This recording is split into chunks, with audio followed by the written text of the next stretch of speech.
Bonjour tout le monde, j'espère que ça va toujours bien pour vous, que l'été vous fait du bien et que vous profitez de vos vacances pour prendre soin de vous, profiter de la douce température du mois d'août. Aujourd'hui, je suis porteuse de mauvaises nouvelles. Malheureusement, on est déjà rendu à l'avant-dernier épisode du Jason Ambition podcast. Pour plusieurs raisons, je ne crois pas être en mesure de continuer pendant l'année scolaire. Je vais déménager, j'entre au cégep. Donc bref, ça va être une période de gros changements pour moi. Puis je pense que je pourrais pas non plus déménager mon studio du podcast. Par contre, sur une note un peu plus positive, l'invitée de cette semaine est une jeune femme que j'ai eu la chance de rencontrer dans le cadre d'un contrat de mannequinat il y a quelques années et ça a définitivement cliqué rapidement. Ça a vraiment été un coup de cœur pour moi, une rencontre coup de cœur. Les deux ont partagé une super belle énergie et on a gardé contact pendant les années qui ont suivi. On a eu la chance aussi de retravailler ensemble quelques fois. Bref, cette personne est Amanda Noguera, la fondatrice des événements B à la 2 et de l'agence de marketing AMA. Elle a vraiment, ça a été un coup de cœur pour moi, donc je tenais à vous la présenter aujourd'hui. On couvre plusieurs aspects d'être une jeune entrepreneur, de ne pas non plus se surcharger. Donc bref, sur ce, je vous dis bon podcast et comme à l'habitude, n'hésitez pas à aller suivre le compte du Jason Ambition podcast. Je partage des citations, des extraits des différents podcasts. Sinon, mon compte personnel, rosalie.boyer1. Des fois, je vous demande certaines questions en particulier que vous aimeriez poser aux futurs invités du podcast. Donc, si jamais c'est quelque chose qui vous intrigue, je vous invite à aller jeter un œil à ça. Et sur ce, bonne écoute!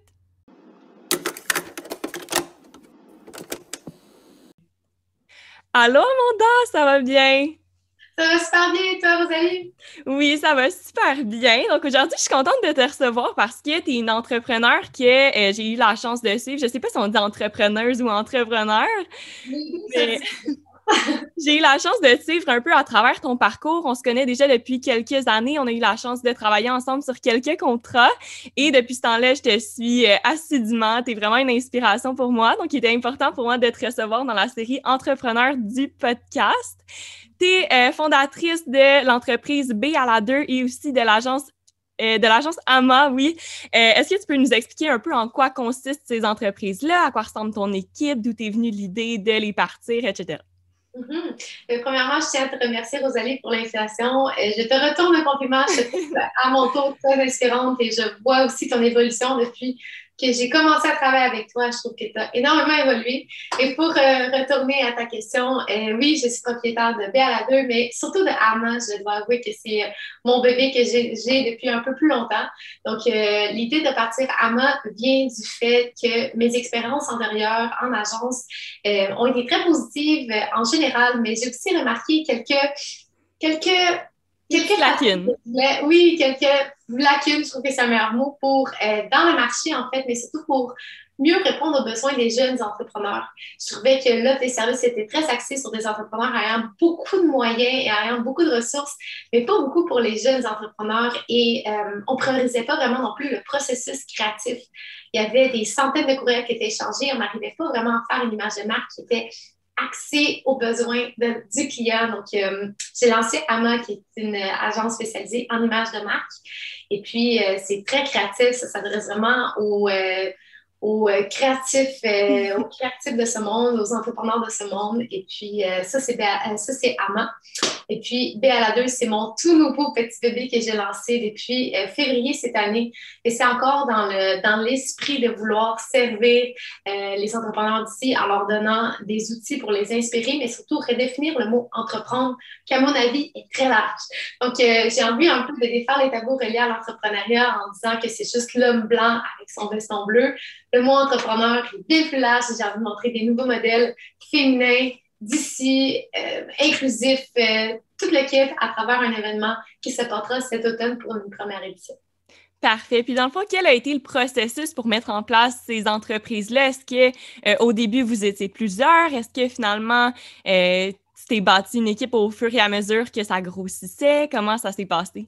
Dans les deux cas, je suis seule. Donc, j'ai lancé AMA l'année dernière, en septembre dernier. Et puis, je suis la seule fondatrice. Puis, je fais appel à différents pégistes à certains moments pour des besoins ponctuels, dépendamment de la grosseur du projet, du budget du projet. Mais à la base, en fait, si je peux faire un petit background sur qui je possède un diplôme pour chaque aspect de l'image de marque. Donc, en communication, en marketing, j'ai aussi un diplôme en art visuel et j'ai une maîtrise en design. Donc, je suis un peu une femme à tout faire, je peux tout faire, mais pour certains besoins ponctuels, des besoins précis, je vais aller chercher des pigistes. Et puis pour B à la 2, je suis aussi seule. D'une fois de temps en temps, je m'outille de quelques experts. OK. Puis, dans le fond, tu as glissé un mot un peu sur tes études, en quoi elles consistent, quel a été ton parcours scolaire? Oui, ben c'est un peu un parcours un peu commun, comme je dirais. Je suis allée vraiment, je suivi mon cœur et j'ai décidé d'aller chercher un diplôme dans tout ce qui me passionnait. En fait, j'avais beaucoup de difficultés à passer un 3 ans sur une seule matière, un 4 ans sur une seule aspect. J'avais envie de diversifier le plus possible mon parcours pour aller toucher à plein de choses. Et j'ai souvent eu le sentiment de me sentir imposteur. Donc, s'il y a des jeunes en ce moment qui m'écoutent qui disent ah, je suis dans mon programme, mais je me sens pas 100% moi-même là-dedans, c'est normal. Parce que je pense l'être humain est fait de différentes couches et différentes passions. Donc, il faut que tu suives ton instinct, il faut que tu ailles explorer différentes facettes. Donc, j'ai commencé par une technique en marketing que j'ai bien aimée, mais je trouvais qu'il manquait un aspect créatif. Et j'ai fait une majeure en communication à l'UQAM. Puis là, j'ai découvert un monde un peu plus créatif, mais il manquait encore quelque chose. Donc, pendant mes voyages, j'ai découvert un peu plus le monde créatif et je suis revenue pour faire un certificat en art visuel. Je savais que je voulais pas être artiste, mais quand même, le monde Ouais. m'intéressait beaucoup et j'ai terminé par une maîtrise en design. Puis pour moi, c'est le parcours me reflète, c'est moi à 100%. Puis est-ce que c'était difficile au cours de tes études de trouver un équilibre entre les études, le travail, tout ça? J'imagine aussi que tu avais plein d'idées sur le côté que tu voulais mettre en branle, des projets que tu voulais commencer. Est-ce que c'était difficile pour toi de gérer les deux en même temps? Ben, je pense que je le dis souvent que la créativité est un peu un couteau à double tranchant. Puis, je pense que c'est une de mes plus grandes forces à titre d'entrepreneur, c'est que je suis très intense dans la vie. Donc, je fais rien à moitié. J'ai toujours été à l'école à temps plein, j'ai toujours travaillé à temps plein, j'avais plusieurs emplois aussi et j'avais des projets personnels aussi. Donc, j'ai toujours été très carriériste, j'ai pas peur du travail en fait. J'ai toujours vraiment énormément travaillé. Donc, oui, pour répondre à ta question, ça n'a pas été facile parce que c'est de dire, bon, où mettre ma priorité, mais je ne me suis jamais privée de faire quelque chose. Je me suis toujours dit que le manque de temps est une excuse. Il faut juste trouver la façon de s'organiser et de savoir où mettre le temps. Qu'est-ce qui est prioritaire pour toi? Est-ce que ça vaut réellement Mais au fil du temps, j'ai appris à mieux gérer mes choses et prioriser les choses que je me passionne réellement. Mais non, ça n'a pas été facile. Mhm. Puis encore aujourd'hui, est-ce que tu as mis en place certaines techniques pour mieux gérer ton temps, pour mieux t'organiser que tu voudrais partager avec des jeunes entrepreneurs? Oui, ben, je pense qu'il il faut pas se priver. Faut pas se dire, il faut que j'éteigne ma flamme créative. C'est pas du tout ça. C'est vraiment juste de prioriser les choses qui vont réellement te rapporter à long terme. Donc, et qui sont vraiment en lien avec qui tu es. Donc, souvent, on a des merveilleuses idées. Il faut trouver une technique, en fait, pour nourrir cette créativité-là. Donc, les mettre à quelque part à chaque fois que tu en as. Et une fois par mois, je m'assois et je me dis, bon, quel projet je peux m'attaquer, qu'est-ce qui vaut la peine que je m'attaque et quel projet, c'est pas de dire que tu vas jamais les faire, c'est peut-être juste dans un autre moment qui est peut-être plus opportun. C'est vraiment ça. Donc, c'est juste ce que je donne comme conseil, c'est de pas prive-toi pas. Fais juste te trouver une technique pour les mettre à quelque part et respecte le fait que tu vas le faire juste une fois par mois et essaie de le faire un à la fois aussi, le projet, parce que c'est là que tu as tendance à perdre l'équilibre. C'est quand tu essaies d'en faire trois à la fois. Est-ce que ces techniques-là sont en quelque sorte dérivées de certaines erreurs que tu as faites, que tu t'es rendu compte que pour ta santé mentale, c'était peut-être pas ce qui était le meilleur? Est-ce que encore à ce jour, tu trouves qu'il y a du travail à faire de ce côté-là ou c'est vraiment comme tu as développé tes techniques puis maintenant tu es plus à l'aise de travailler à ta façon? J'adore ta question, puis je vais répondre de la façon la plus authentique possible. En effet, ça a été beaucoup d'erreurs que j'ai faites qui m'ont coûté très cher au niveau de ma santé mentale. J'ai passé proche d'un épuisement en toute vérité très récemment, en fait. En fait, quand j'ai ça a été quand j'ai lancé BA2. BA2 a pris énormément d'importance très rapidement. Et c'est au même moment où est-ce que Amma prenait son envol. Donc, ça a été la gestion de la croissance de ma première entreprise avec l'arrivée d'une nouvelle entreprise qui a pris beaucoup trop d'importance pour... Tu sais, je me disais au début, quand j'ai commencé à BA2, que ça allait être un peu un projet de cœur que j'allais faire à temps perdu. Puis, j'allais accorder peut-être 5 heures par semaine. Puis, finalement, je me suis laissée emporter par l'émotion puis par la passion que j'avais envers ce projet-là. Puis, c'est devenu vite un projet à temps plein. Mais Amma, j'ai des clients, j'ai beaucoup de demandes. Ouais. Donc, c'est les deux à temps plein seuls qui ont poussé à faire j'ai vraiment pas été loin d'un épuisement. J'ai été juste à temps chercher de l'aide, justement, mentale pour savoir où m'arrêter. J'ai décidé de reporter l'événement qui devait se passer cet été à cet automne pour me permettre de respirer un petit coup et mais en fait, vraiment me focaliser sur Amma parce que c'est à la base le projet sur lequel je m'étais investie le plus jusqu'à présent. Mais oui, c'était des erreurs. Ouais, puis tu parles que justement, BA2 t'a pris plus de temps que prévu. Je pense que c'est un aspect de l'entrepreneuriat qu'on voit pas nécessairement. Moi, juste quand j'ai parti le podcast, je me suis rendu compte que c'était beaucoup plus de temps que prévu juste pour envoyer des courriels aux invités et tout ça. Puis ça apparaît pas, mais il y a plusieurs personnes qui refusent tout ça, donc c'est beaucoup de travail. Toi, de ton côté, c'est quoi les aspects qui t'ont un peu plus surprise par rapport au temps que ça prenait ou quoi que ce soit? La planification d'événements, c'est quand même quelque chose de gros, donc j'imagine que c'était surtout ça. C'était quoi les étapes, justement, qui t'ont Euh, surprise? J'avais travaillé en événementiel, j'ai travaillé pour une grande entreprise qui s'appelle C2 auparavant, puis j'étais dans le volet marketing, puis je pensais avoir assez d'outils pour faire un événement de la sorte, mais j'ai réalisé que faire un événement de A à Z n'était pas seulement de « j'ai travaillé en événementiel, en côté marketing », il y avait beaucoup plus d'éléments. Et je pense que ce qui m'a coûté le plus cher, c'est vraiment le manque de ressources humaines. Vraiment, le plus gros défi que je fais face dans mes deux entreprises, c'est trouver des talents qui sont loyaux et qui sont fiables. C'est un défi Mhm. énorme. J'ai énormément de difficultés à trouver des alliés qui m'accompagnent à long terme. Et c'est ça qui a fait en sorte que je me suis épuisée. C'est que devoir tout faire, c'est pas que je savais pas le faire, c'est qu'il fallait tout que je fasse seule. C'est vraiment ça. Ouais. C'est surtout de pouvoir déléguer les tâches, puis après que ce soit une quantité de travail moins élevée individuellement. Puis Exactement. justement, par rapport aux invités de B à la 2, j'avais vu un petit peu les invités. Qu'est-ce qui caractérise un bon invité pour les conférences, pour les rencontres, pour ce type d'événement-là? C'est quoi les valeurs que tu veux prôner à travers ces événements-là? Ben, j'aime bien la question parce que, en fait, ce que je désirais faire avec BA2, c'est, je trouve qu'il y a énormément de conférences, mais toutes les conférences finissent par se ressembler. Entre autres, quand je pense à ces deux, c'est super le fun, c'est vraiment innovateur, mais ça s'adresse mainly to males, ça s'adresse vraiment à des gens qui ont beaucoup de sous aussi. Donc, au niveau de Mhm. ressources, c'est ça, j'avais envie de faire quelque chose pour les jeunes, par les jeunes, un peu comme j'avais en ambition. Puis, j'avais envie de montrer des nouveaux modèles. C'est vraiment ça. C'est peut-être pas la personne à qui tu penses quand tu penses entrepreneuriat. Je voulais pas aller chercher le chef d'entreprise qui a 15 ans d'expérience. C'est pas du tout ça. J'avais envie de montrer aussi le côté créatif de l'entrepreneuriat parce que pour moi, être entrepreneur, c'est vraiment le mélange entre être un créatif puis être une femme ou un homme d'affaires. Donc, et ce mélange-là, ces deux mondes-là ne sont pas assez mis de l'avant, à mon avis. Donc, B à la 2, c'est la célébration de la créativité et de l'entrepreneuriat québécois par des jeunes pour des jeunes. C'est vraiment ça la mission de B à la 2. Donc, je suis allée chercher des invités qui, c'est ça, que tu ne penses pas à ça au début. Puis, je leur ai demandé de nous parler de quelque chose qu'ils n'avaient jamais abordé auparavant. Donc, je n'avais pas envie que Jess vienne nous parler de pop. J'avais pas envie qu'Alexandre Champagne vienne nous parler de photo. J'ai poussé plus loin le processus créatif d'aller chercher qu'est-ce que tu as envie de dire à la future génération d'entrepreneurs et pourquoi. C'est ça qui est différent avec BA2. Mhm. Puis toi, qu'est-ce que tu as envie de dire à la prochaine génération d'entrepreneurs?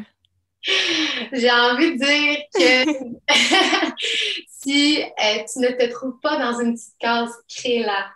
J'ai envie de dire que si tu ne trouves pas de repères, si tu ne trouves pas une façon de faire, puis que les gens te disent non, c'est pas la façon que tu vas faire, who said Qui a dit que c'est la façon dont tu dois le faire? N'aie pas peur de dépasser les limites de ce qui a été créé. N'aie pas peur de défier les règles. N'aie pas peur de te poser des questions. Est-ce que c'est réellement la meilleure façon de faire? Puis, n'aie pas peur de mettre ton pied à terre et d'essayer de le faire de la nouvelle façon, même si tu te plantes, comment je me suis plantée avec la première émission.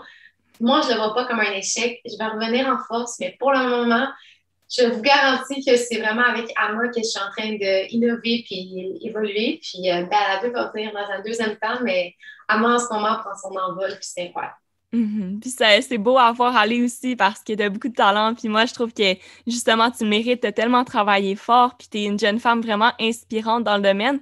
D'ailleurs, justement, tu parlais que la majorité des conférences ou des représentations sur l'entrepreneuriat étaient surtout dédiées à des hommes.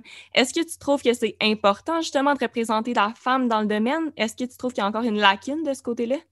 Jeune femme, oui. J'ai l'impression qu'il y a beaucoup, il y a des femmes et une représentation féminine, puis je pense que je me tirais une balle dans le pied à dire que c'est égal. En ce moment, je trouve pas que c'est égal. Je trouve qu'il y a beaucoup plus d'hommes. Puis on donne une place beaucoup plus importante à l'homme aussi. Je trouve trop importante que celle de la femme. Et jeune femme, entrepreneur, immigrante, j'en vois pas de modèle. J'en vois pas du tout. Donc, j'ai envie d'aller chercher ces femmes-là. Je suis moi-même immigrante, puis j'avais envie d'avoir ces modèles-là. Puis c'est pas du tout une critique. Moi, le Québec m'a accueilli à bras ouverts, puis j'ai envie d'inspirer les femmes immigrantes de dire « Hey, t'as ta place au Québec, puis le Québec, il va t'accueillir de la bonne façon. » Puis justement, au niveau plus personnel, à quoi ressemble ton parcours? T'es arrivée au Québec à quel âge, tu sais? Donc, je suis arrivée au Québec, j'avais 10 ans, avec ma mère et mon frère. Et puis, c'est ça, j'ai appris le français ici. Je suis allée à l'école en français et en anglais. Et puis, donc, français pour le secondaire. Ensuite, j'ai fait mon cégep en anglais. Puis, j'ai voyagé aussi beaucoup. J'avais comme défi de faire 21 pays pour mes 21 ans. Puis, c'est ce que j'ai accompli. Donc, il y a quand même un parcours assez peu commun, mais si je peux trouver le fil conducteur dans tout ça, c'est vraiment la passion. Ce qui est la définition, le nom de ma compagnie. Amma, ça veut dire aimer dans ma langue maternelle. Donc, tous mes choix de vie ont toujours été réfléchis à mes passions. Bon, ben c'est beau à voir, c'est une belle histoire, puis c'est le fun aussi de voir que tu représentes cette communauté-là parce que justement, il n'y en a pas beaucoup en ce moment. C'est vraiment beau à voir. Donc, justement, on a parlé justement que tu avais étudié en français, en anglais. Dans quelles institutions tu as été, mettons, au secondaire? Est-ce que tu avais une option une option plus créative? Est-ce que tu as été en danse? À partir de quel moment tu as développé un intérêt justement pour ton métier? Honnêtement, je suis déjà au primaire, là, j'ai pris la sixième année en immersion, donc en anglais. J'ai toujours un intérêt envers absolument apprendre le français, oui, mais l'anglais aussi. Puis le français, je suis allée au collège chez Jean Viennet, puis on avait ce qu'on appelait des PAC, donc des périodes d'activité quotidienne. 2 fois par semaine, c'était plus artistique, puis 3 fois par semaine, c'était plus sportif. Mais pendant les 2 fois par semaine, justement, on touchait beaucoup à l'art, la créativité, tant que ce soit le scrapbooking, la danse, tout ça. Et au secondaire, je faisais beaucoup d'arts martiaux aussi. Donc, j'ai développé vraiment une rigidité et une espèce de discipline à travers les arts martiaux qui m'aident encore énormément aujourd'hui. Sinon, la danse, j'ai eu une bourse aussi où est-ce que à l'école de Louise Lapierre, je faisais de la danse 3 fois par jour pendant tout mon secondaire. Ouais, vraiment. Puis j'ai eu la chance aussi avec l'école de chorégraphie, beaucoup, beaucoup de spectacles. Le dernier spectacle de mode, défilé de mode, j'ai tout chorégraphié. Un parcours vraiment axé sur la danse et le sport pendant mon secondaire. Puis, j'ai commencé à développer l'envie de l'entrepreneuriat quand j'ai commencé le cégep à Dawson. Parce que je me sentais imposteur. Je sentais que je n'avais pas ma place. Je me disais, il y avait beaucoup de valeurs dans le marketing qui reflétaient peut-être moins à ce que je cherchais. Je me disais, je n'ai pas envie de vendre quelque chose à quelqu'un qui n'en a pas besoin. J'ai beaucoup de difficulté à ne pas finir quelque chose que j'ai commencé. Donc, j'ai quand même fait mon 3 ans. Puis après, je suis allée à l'UQAM en communication. Puis là, ça s'est vraiment confirmé parce que justement, je me voyais moins travailler en agence. Je ne trouvais pas ma place nulle part. Je me disais, faut que je la fasse, ma place. Faut que j'allais faire des stages. J'ai travaillé gratuitement pour tellement d'entreprises. J'ai travaillé comme une folle pour vraiment prendre un choix qui était censé pour moi être important d'aller essayer des choses.